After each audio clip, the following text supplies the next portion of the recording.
Australia banjir tekanan, Timnas Indonesia siap bikin kejutan. Motivasi tinggi membuat Timnas Indonesia siap memberi kejutan terhadap Australia yang sedang dalam tekanan jelang lanjutan putaran ketiga kualifikasi Piala Dunia 2026 zona Asia. Tekanan bagi Australia tak lain adalah badai cedera yang tengah dihadapi. Tercatat ada 8 pemain kunci yang mengalami cedera. Situasi ini jelas kerugian besar bagi tim besutan Tony Popovic. Pemain-pemain yang cedera antara lain Harry Souttar, Nestori Irankunda, Jordan Bos, Thomas Deng, Rile S1MCH Pronunciation Gray, Conor McAlvey, Hayden Matthews, dan Alessandro Circati. Saat pengumuman skuad pada Jumat 14 Maret lalu, Popovic sadar betul dirinya harus melakukan improvisasi demi menambal tim yang sedang compang-camping. Akan tetapi, Popovic justru kena rujak netizen Australia karena pemilihan pemain yang dianggap tidak menjanjikan. Protes warganet salah satunya berpaku pada usia penggawa The Socceroos yang dianggap terlampau senja. Ada 10 pemain berusia 30 tahun ke atas yang dipanggil Popovic ke dalam tim. Dari 26 nama yang ada di skuad, rata-rata usianya mencapai 28,2 tahun. Perbedaan kontras hadir jika membandingkan dengan Indonesia yang punya rata-rata usia 25 tahun. Hanya ada 4 pemain yang berusia 30 tahun ke atas dari 29 penggawa yang dibawa ke Australia. Selain itu, Timnas Indonesia sekilas nampak lebih segar karena ada 12 nama yang berusia 23 tahun ke bawah. Lebih lanjut, punya pemain lebih muda tak serta-merta membuat pengalaman skuad Garuda terlihat hijau. Pratama Arhan sebagai pemegang caps terbanyak di Timnas Indonesia saat ini sudah 50 kali tampil meski baru berusia 23 tahun. Kemudian Rizky Ridho sudah menggoreskan 42 kali pertandingan di usia 23 tahun. Lalu Marcelino Ferdinand membukukan 32 caps di usia 20 tahun.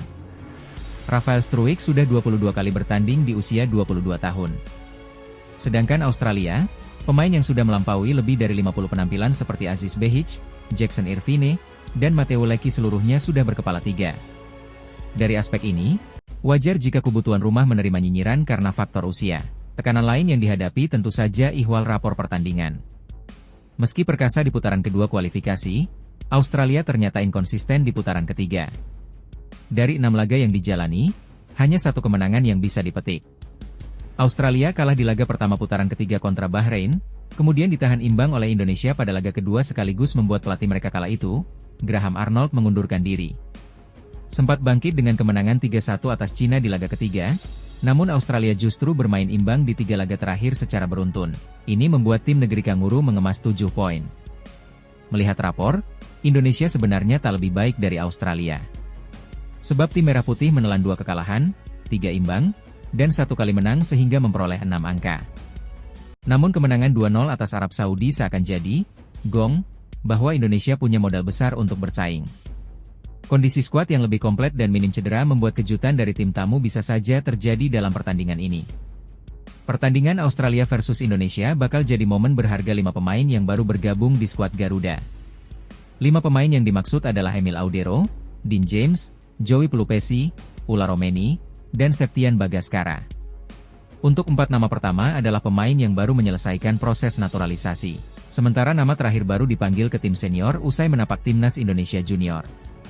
Kebetulan pula, 5 nama anyar ini menyebar di seluruh posisi. Emil di kiper, Dean James back, Joey pemain tengah, kemudian Romeni dan Septian merupakan pemain depan.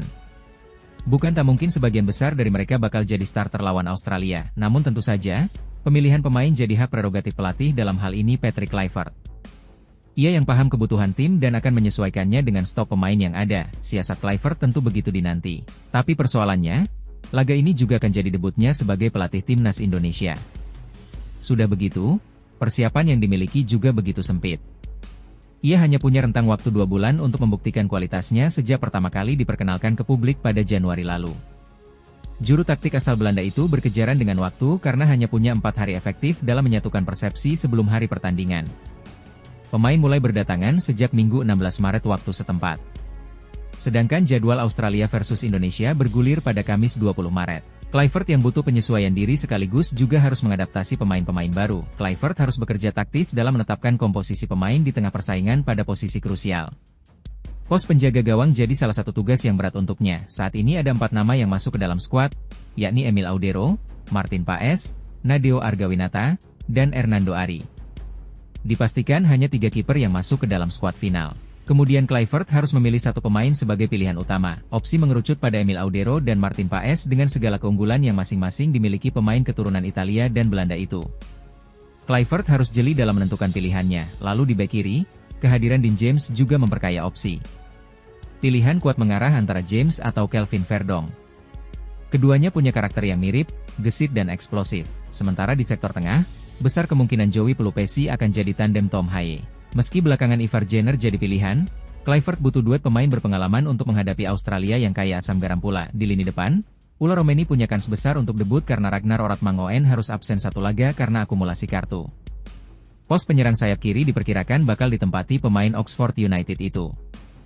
Atau bisa pula Rafael Struijk di kiri dan Romeni jadi ujung tombak. Kluivert wajib menentukan komposisi yang tepat dalam laga ini. Target poin penuh bukanlah mimpi di siang bolong untuk memperbesar kesempatan menuju Piala Dunia 2026.